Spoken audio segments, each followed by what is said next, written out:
Last episode में हमने देखा था कि वो फेस मास्क गाय कोई और नहीं बल्कि वो नामसीन होती है और फारिंडा काफी घबराई हुई होती है। फिर सीन शिफ्ट होता है और हम नामसीन को एक डार्क रूम में बैठा हुआ देखते हैं। उसकी कंडीशन काफी खराब होती है और उसके आसपास चीजें ऐसे ही बिखरी हुई पड़ी होती है और वो सुसाइड करने की कोशिश करती है। लेकिन तभी उसके लैपटॉप पर मैसेज आता है जिसमें लिखा होता है कि क्या तुम इस दुनिया से नफरत करती हो, क्या तुम उन्हें खत्म कर देना चाहती हो।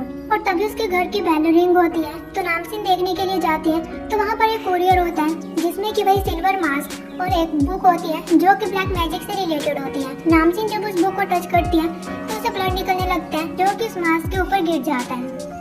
फिर सीन प्रेजेंट में शिफ्ट होता है और आजिन फा को कॉल पर बताता है कि इस रूम में तुम अकेली नहीं हो, जिसे हम ढूंढ रहे हैं वो तुम्हारे साथ इसी रूम में है। लेकिन नामसी ने वहाँ पर इल्यूजन क्रिएट किया हुआ होता है तो फा उसे देख नहीं पा रही होती है। तभी फा वहाँ पर कुछ चीजें गिरा देती है जिसमें एक रेड कलर का पेंट का डिब्बा भी होता है और जब वो पेंट नामसिन के पाँव से गुजरता है तो फा को पता चल जाता है कि नामसिन कहाँ पर खड़ी हुई है तो वो वहाँ से भाग जाती है और एक जगह पर छुप जाती है। वहीं आजिन फा को कॉल कर रहा होता है लेकिन फा अपना फोन उस रूम में भूल जाती है। फिर आजिन उस रूम में जाता है और उसे वहाँ पर कुछ अजीब लगता है तो वो उस रूम की तलाशी करने लगता है तो उसे वहाँ पर कुछ चीजें मिलती है जो कि उस इल्यूजन को क्रिएट कर रहा था और आजिन उन चीजों को तोड़ना स्टार्ट कर देता है। वहीं हम फा को देखते हैं जो कि एक जगह पर बैठी होती है और तभी नामसीन चाकू से फा के ऊपर अटैक करने की कोशिश करती है लेकिन फा को वहाँ पर उसके होने का एहसास हो जाता है तो वो वहाँ से भाग जाती है और फिर फा भागते हुए एक टेबल पर गिर जाती है और नामसीन उसे पकड़ लेती है। और वहीं आजिन जब उस लास्ट चीज को तोड़ देता है तो वो इल्यूजन खत्म हो जाता है और फिर हम फा को टेबल पर देखते हैं और नामसीन उसके बिल्कुल ऊपर होती है और वो चाकू से फा को मारने की कोशिश करती है और फा बिल्कुल नामसीन की आंखों में देख रही होती है।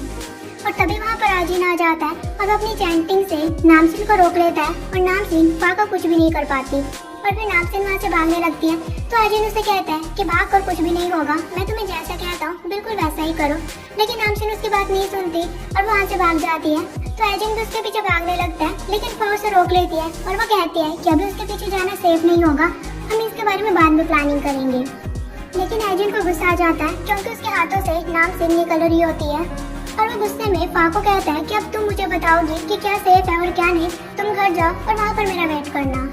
ये बोलकर आजिन वहाँ से चला जाता है। फिर हम फा को घर पर देखते हैं जो कि अपने और नामसीन के कुछ मैसेज पढ़ रही होती है और तभी वहाँ पर आजिन आता है और वो काफी इंजर्ड होता है तो फा उसे देखकर काफी परेशानी वाला लुक देती है तो आजिन कहता है कि घबराओ मत, मैं अभी जिंदा हूँ। फिर फा उसे सोफे पर बिठाती है और वो उसके वाउंड्स पर दवाई लगाने लगती है तो आजिन कहता है कि इसकी जरूरत नहीं है, मैं बिल्कुल ठीक हूँ। तो फा कहती है कि जरूरत क्यों नहीं है, तुम बहुत ही ज्यादा घायल हो चुके हो और वो उसे दवाई लगाने लगती है। फिर फा उससे फेस मास्क गाय के बारे में पूछती है तो एजिन कहता है कि वो भाग गई है। तो एजिन फा को देखकर कहता है कि तुम्हें देखकर ऐसा लग रहा है कि तुम्हें उसकी काफी परवाह है, क्या बात है। तो फा कहती है कि ऐसी बात नहीं है, मुझे बस दुख हो रहा है कि तुम उसे पकड़ नहीं पाए। तो एजिन उसे कह देता है कि तुम्हें कब रियलाइज हुआ कि वो नामसीन है।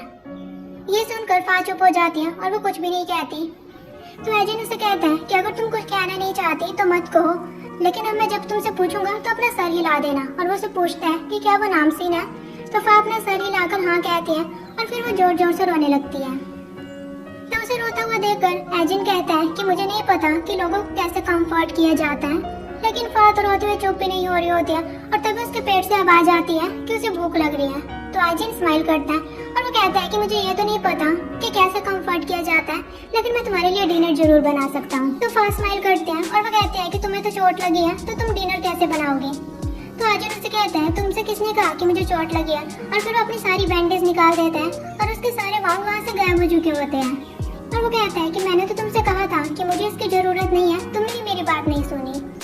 उसके बाद वो दोनों डिनर के लिए बाहर जाते हैं और वो दोनों साथ में काफी अच्छा टाइम स्पेंड करते हैं और फा अपने हैप्पी मोमेंट्स को कैप्चर कर रही होती है। फिर वो दोनों एक रूफ टॉप पर जाते हैं और फा एजिन को कहती है कि जब भी मैं स्ट्रेस होती हूँ तो हमेशा ही रूफ टॉप पर आ जाया करती हूँ और यहाँ पर आकर मेरा स्ट्रेस दूर हो जाता है। और फिर वो एजिन को कहती है कि मैं आसमान ढूंढना चाहती हूँ और वहाँ की हवा को महसूस करना चाहती हूँ और एक ऊंची सी बिल्डिंग के रूफ टॉप पर बैठकर नीचे का नजारा देखना चाहती हूँ। तो एजिन कहता है कि क्या तुम इस चीज को फील करना चाहती हो। तो फा कहती है कि क्या ऐसा हो सकता है। फिर एजिन फा को घर लेकर जाता है और उसे अपने सामने बिठाता है और वो कहता है कि क्या तुम फील करने के लिए रेडी हो। मैंने ये आज से पहले किसी के साथ नहीं की है, क्या तुम्हें डर लग रहा है? तो फा कहती है कि मुझे तुम्हारे ऊपर पूरा भरोसा है। फिर एजिन फा को अपनी आइज क्रॉस करने के लिए कहता है और फिर एजिन कुछ चैंटिंग करता है और वो फा के फेस को टच करता है और फिर फा जब अपनी आइज ओपन करते हैं तो वो एजिन के साथ आसमान में होती है। लेकिन ये सिर्फ एक इमेजिनेशन वर्ल्ड होता है जो कि एजिन ने क्रिएट किया होता है। और एजिन फा को कह रहा होता है कि मुझे टाइटली होल्ड कर लो, अगर तुम गिर गई मैं तो तुम्हें नहीं संभालूंगा।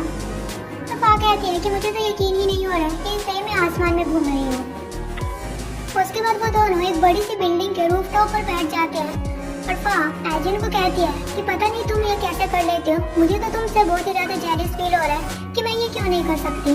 तो एजिन कहता है कि इसमें जेलस फील करने की कोई बात नहीं है, तुम्हें समझ आ रहा है ना कि मैं क्या कह रहा हूँ। तो फा कहती है कि हाँ, और फिर वो एजिन को बताने लगती है कि सबसे पहले मुझे नामसीन ही रूफटॉप पर लेकर आई थी। फिर हमें फ्लैशबैक सीन दिखाया जाता है जहाँ पर नामसीन स्कूल में होती है और अपनी कुछ ड्राइंग्स को देख रही होती है। तभी वहाँ पर फा आती है, लेकिन उसे देखकर वो अपनी ड्राइंग छुपा लेती है। तो फा उसे कहती है कि तुम अपनी ड्राइंग क्यों छुपा रही हो, ये तो बहुत ही ज्यादा अच्छी है। तो नामसीन कहती है कि क्या सच में तुम्हें मेरी ड्राइंग पसंद आई? तो फा कहती है कि हाँ। और इस दिन ये स्कूल में पहली बार मिले थे और उसके बाद ये दोनों एक दूसरे के काफी क्लोज आ गए और बेस्ट फ्रेंड्स बन गई। वो दोनों साथ में अपना बहुत ज्यादा टाइम स्पेंड किया करते थे और फा अपने हैप्पी मोमेंट्स को कैप्चर किया करती थी।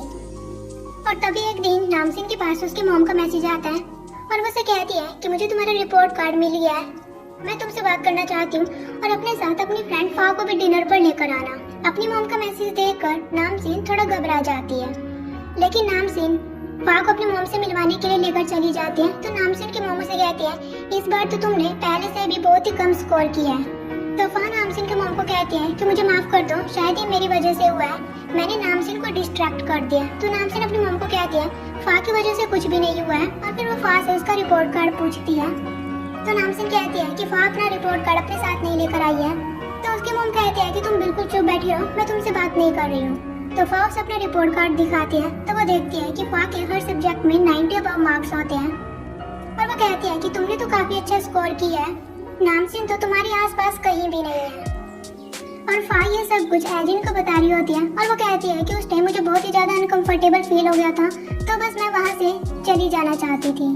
जो कि हमें दिखाया भी जाता है कि फा वहाँ से चली जाती है, लेकिन तभी वो देखती है कि वो अपना कुछ सामान वहीं पर भूल जाती है। तो वो उसे लेने के लिए वापस नामसीन के घर जाती है तो वो देखती है कि नामसीन की मॉम उसके ऊपर चिल्ला रही होती है और वो उसकी सभी ड्राइंग्स को जला देती है और वो एक स्टिक को गर्म करके नामसीन को मार रही होती है और साथ ही कह रही होती है कि तुमने मेरी बहुत ही ज्यादा बेइज्जती करवाई हुई है, पता नहीं तुम दूसरों के बच्चों की तरफ टॉप स्टूडेंट क्यों नहीं हो। और ये देखकर फा बहुत ही ज्यादा घबरा जाती है और वो वहाँ से वापस चली जाती है। और फा एजिन को बताती है कि उसके बाद से मेरी नामसीन से बात करने की हिम्मत ही नहीं हुई और धीरे धीरे हमारी फ्रेंडशिप भी खत्म हो गई और 1 साल तक तो हमने बात ही नहीं की। लेकिन जब से हमारे स्कूल में वो इंसिडेंट स्टार्ट हुए तब से मुझे नामसीन के ऊपर शक होने लगा और जिस दिन नामसीन ने मुझे आर्ट्स रूम में बुलाया था तो मैंने देखा था कि नामसीन के फिंगर्स पर ब्लड लगा हुआ था और ऐसा इसलिए था क्योंकि वहाँ पर किसी ने सुसाइड नहीं किया था, बल्कि नामसीन ने ही वहाँ पर कोई स्टैचू लटका दिया था और खुद भी वो उसके हाथों पर ब्लड लगा देती है। और फा एजिन को बताती है कि उसने ऐसा इसलिए किया था क्योंकि उसे शायद पता चल गया था कि हम दोनों इस इंसिडेंट को लेकर इन्वेस्टिगेट कर रहे हैं, तो वैसी हरकत करके हम दोनों को डिस्ट्रैक्ट करना चाहती थी। और फिर फा रोते हुए एजिन से सॉरी कहती है और कहती है कि मुझे ये सब कुछ पहले से ही पता था, लेकिन मैंने तुम्हें नहीं बताया। सच पता होने के बाद भी मुझे ऐसा लगता था कि नामसीन ऐसा नहीं कर सकती। और वो कहती है कि ये नामसीन के साथ जो कुछ भी हो रहा है वो सब कुछ मेरी वजह से हो रहा है, मुझे नामसीन को ऐसे छोड़ना नहीं चाहिए था, मुझे इसकी हेल्प करनी चाहिए थी, ये मेरी गलती है कि नामसीन के अंदर एक विलन क्रिएट हो गया। तो एजिन उसे कहता है कि तुम्हारी वजह से कुछ भी नहीं हुआ तो तुम ऐसा मत बोलो। तो एजिन फा को कहता है कि अब तो तुम्हें सब कुछ पता है, तो अब तुम क्या करने वाली हो। तो फा कहती है कि प्लीज तुम नामसीन को बचा लो। तो एजिन कहता है कि अगर तुम ये नहीं भी कहती फिर भी मैं नामसीन को बचाता, और वैसे भी नामसीन खुद भी एक विक्टिम है, अगर हमने कुछ नहीं किया तो 2 दिनों के अंदर उसकी जान भी जा सकती है। तो फा कहती है कि तुम्हारे कहने का क्या मतलब है। तो एजिन उसे बताता है कि वर्ल्ड में ब्लैक मैजिक एग्जिस्ट करता है जिसे कि 2 डिसिप्लिन में डिस्ट्रीब्यूट किया गया है। First one is white art और इसमें विपासना मेडिटेशन पर फोकस किया जाता है और इसका यूज पॉजिटिव वे में यानी कि लोगों की हेल्प करने के लिए किया जाता है। And second one is black art जिसमें कि ब्लैक मैजिक और स्पिरिट्स के ऊपर फोकस किया जाता है और इसका यूज नेगेटिव और लोगों के साथ बुरा करने के लिए किया जाता है। और फिर आजिन फा को बताता है कि वर्ल्ड में ग्रुप एग्जिस्ट करता है जो कि ब्लैक मैजिक करने में सबसे ज्यादा परफेक्ट है और उन्हें कोई भी बीट नहीं कर सकता। और इस ग्रुप के लोगों को इनिग्मा कहा जाता है, लेकिन कोई नहीं जानता कि ये कहाँ पर है और इस ग्रुप में कौन कौन है। और इनिग्मा उन लोगों के साथ बिजनेस करता है जो लोग बहुत ही ज्यादा परेशान होते हैं, और इसी वजह से इनिग्मा ने ही नामसिन को अप्रोच किया है और नामसिन सिर्फ इनिग्मा के ही ऑर्डर्स को फॉलो कर रही है। और मैं इनिग्मा का ही शिकार करता हूँ और मैं इसी वजह से तुम्हारे स्कूल में आया था क्योंकि मुझे लगा था कि शायद यहाँ पर कोई इनिग्मा है, लेकिन यहाँ आकर मुझे पता चला है कि नामसिन इनिग्मा के ऑर्डर्स को फॉलो कर रही है। तो फा कहती है लेकिन वो लोग ऐसा क्यों कर रहे हैं? तो एजिन उसे बताता है कि ये लोग ये सब कुछ पैसों के लिए कर रहे हैं। और हमें फ्लैशबैक सीन में दिखाया भी जाता है कि नामसिन ने भी उन लोगों को बहुत सारे पैसे ट्रांसफर किए होते हैं, लेकिन उनके विक्टिम्स को इसकी बहुत ही ज्यादा भारी कीमत चुकानी पड़ती है। और सेम वैसे ही अगर हमने 2 दिन के अंदर कुछ नहीं किया तो नामसिन मरने वाली है। तो फा कहती है कि प्लीज नामसिन को बचा लो, मैं नहीं चाहती कि उसे कुछ भी हो। तो एजिन उसे कहता है कि अपनी फ्रेंड के बारे में सोचने से पहले तुम खुद के बारे में सोचो। तो फा कहती है कि तुम्हारा क्या मतलब है? तो एजिन उसे कहता है कि तुम्हारी भी लाइफ खत्म होती जा रही है। और ये सुनते ही फा बेहोश हो जाती है और वो अपने रियल वर्ल्ड में वापस आ जाते हैं जहाँ पर फा बेहोश होती है। और एजिन कहता है कि मैं किसी को भी मरने नहीं दूंगा। फिर हम नामसिन को देखते हैं जिसके पास एक बॉक्स होता है और उसमें कुछ अजीब अजीब सी चीजें होती हैं। फिर सीन शिफ्ट होता है और एजिन फा को कहता है कि जैसा हमने प्लान किया है कि क्या तुम उसके लिए रेडी हो? तो फा कहती है कि हाँ। फिर अपने प्लान को फॉलो करते हुए एजिन नामसिन के घर पर जाता है और वो नामसिन के मम्मी को कहता है कि मैं नामसिन के स्कूल का टीचर हूँ और मैं यहाँ पर होम विजिट करने के लिए आया हूँ। और वो कहता है कि मैं नामसिन से बात करना चाहता हूँ। तो उसकी मम्मी कहती है कि अभी तो नामसिन पढ़ाई कर रही है, लेकिन वो नीचे से नामसिन को आवाज लगाकर कहती है कि तुम्हारा टीचर तुमसे बात करना चाहता है। तो नामसिन कहती है कि अभी मैं बिजी हूँ, मैं किसी से भी बात नहीं करना चाहती। और तभी एजिन और नामसिन की मॉम को वहाँ पर एक अजीब सी एनर्जी फील होती है। तो नामसिन की मॉम कहती है कि क्या कुछ हुआ है? तो एजिन कहता है कि नहीं। तो उसकी मॉम कहती है कि जब भी मुझे हेडेक होता है तो मुझे याद आता है कि मुझे अपने हाई ब्लड प्रेशर की मेडिसिन लेनी है। तो एजिन उसे कहता है कि ये मेडिसिन तुम कब से ले रही हो? तो नामसिन की मॉम कहती है कि काफी टाइम हो गया है। फिर नामसिन की मॉम एजिन को देखकर कहने लगती है कि आज से पहले तो कोई भी टीचर नामसिन से मिलने के लिए यहाँ पर नहीं आया है जब तक उसके स्कूल में कोई प्रॉब्लम ना हुई हो। क्या नामसिन को स्कूल में बुली किया गया है? तो एजिन कहता है कि ऐसा कुछ भी नहीं है। तो उसकी मॉम कहती है कि अगर ऐसा कुछ है तो मुझे बता दो। लेकिन एजिन कहता है नामसिन को किसी ने भी बुली नहीं किया, बल्कि नामसिन ने ही। और वो अचानक से चुप हो जाता है। तो उसकी मॉम कहती है कि तुम्हारा कहने का क्या मतलब है कि नामसिन ने बच्चों को बुली किया? ऐसा हो ही नहीं सकता, मेरी नामसिन बहुत ही अच्छी स्टूडेंट है। तो एजिन कहता है कि अभी मुझे तुम्हें एक्सप्लेन करने का टाइम नहीं है, मुझे नामसिन से बात करनी है। और वो वहाँ से जाने ही लगता है, लेकिन उसकी मॉम एजिन को पकड़ लेती है और उसके हाथ पर टैटू देखती है। और वो कहती है कि कौन सा टीचर ऐसा है जो कि इतने सारे टैटू बनवाता है? क्या तुम फेक टीचर हो? तो एजिन कहता है कि नहीं, लेकिन उसकी मॉम चाकू उठा लेती है और वो एजिन को कहती है कि मुझे बताओ कि तुम यहाँ पर किस लिए आई हो। तो एजिन उसका बिहेवियर देखकर कहता है कि अब मुझे समझ आ रहा है कि नामसिन ऐसे क्यों है, क्योंकि तुम खुद को भी बेवकूफ बना रही हो और तुम नामसिन को भी बेवकूफ बना रही हो और बहुत ही टाइम से उसे झूठ बोलती आ रही हो। तो उसकी मॉम कहती है कि मैंने नामसिन को कुछ भी झूठ नहीं कहा है, तुम किसके बारे में बात कर रहे हो? तो एजिन कहता है कि तुम कह रही थी कि तुम मेडिसिन ले रही हो, बल्कि वो ड्रग्स है। ये सुनकर नामसिन की मॉम पागलों जैसी हरकतें करने लगती है और वो कहती है कि ऐसा कुछ भी नहीं है, मैंने नामसिन से कुछ भी नहीं छुपाया, मैं अभी पुलिस को कॉल करती हूँ। और वो पुलिस को कॉल करने लगती है, लेकिन तभी एजिन अपनी चैंटिंग से उसे बेहोश कर देता है। फिर एजिन नामसिन के रूम के बाहर खड़ा होता है और उसे कह रहा होता है कि मुझे तुमसे बात करनी है। तो नामसिन कहती है कि मैं किसी से भी बात नहीं करना चाहती। तो एजिन उसे कहता है कि तुम जो कुछ भी कर रही हो वो बहुत ही ज्यादा गलत है, तुम्हारा सिर्फ यूज किया जा रहा है।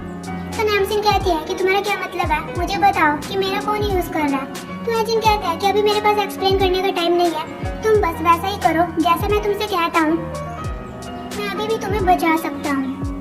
फिर नामसिन की आवाज आनी बंद हो जाती है। ये देखकर एजिन खुद ही उसके रूम में चला जाता है, लेकिन वो देखता है कि वहाँ पर नामसिन नहीं होती। वहाँ पर उसने रिकॉर्डर छोड़ा हुआ होता है और साथ ही एक फोन होता है जिससे कि वो एजिन से बात करती है। तो एजिन उसे कहता है कि तुम क्या करने की कोशिश कर रही हो और इस टाइम तुम कहाँ पर हो। तो नामसिन कहती है कि तुम खुद ही गैस करो कि मैं कहाँ पर हो सकती हूँ। और तभी याजिन फा के बारे में सोचता है जो कि स्कूल की लाइब्रेरी में होती है और वो वहाँ पर कुछ ऐसी चीजें कर रही होती है जैसे कि आजी ने उसे करने के लिए कहा होता है। और तभी वहाँ पर नामसीन आ जाती है जिसे देखकर फा काफी घबरा जाती है और नामसीन फा को कहती है कि तुम्हें पता है ना कि आजकल स्कूल में काफी खतरनाक चीजें हो रही है, तो तुम्हें यहाँ पर अकेले नहीं आना चाहिए था। वहीं याजिन फा को बचाने के लिए निकल पड़ता है और नामसीन अपने चाकू से फा के ऊपर अटैक करने के लिए उसकी तरफ बढ़